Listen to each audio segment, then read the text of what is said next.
বাচ্চা হয়ে গেল পেটে, পরে বাচ্চা জন্ম হয়েছে ওই দেশে, বিদেশে জন্ম হয়েছে। বিদেশে জন্ম হওয়ার পরে আমি বাংলাদেশে একবারে চলে আসছি আমার স্বামীকে নিয়ে। একবার আমরা ওইখান থেকে চলে আসছি আমার স্বামীকে নিয়ে। তারপরে এটাই আমার সংসার চলতে থাকলো।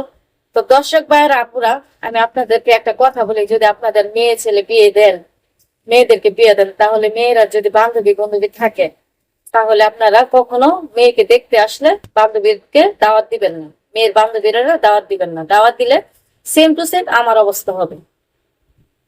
তো এই ভুলটা আপনারা কখনো করবেন না। তো এটার জন্য আপনাদের সামনে আমি ভিডিওটা তুলে ধরা। তো আপনারা অবশ্যই আমার ভিডিওটা দেখবেন বেশি বেশি করে। আর যদি ভালো লাগে, আর আমার কথাটি যদি সঠিক হয়, যদি ভালো লাগে আপনাদের কাছে, বেশি বেশি করে ভিডিওটা শেয়ার করবেন আর কমেন্ট করবেন।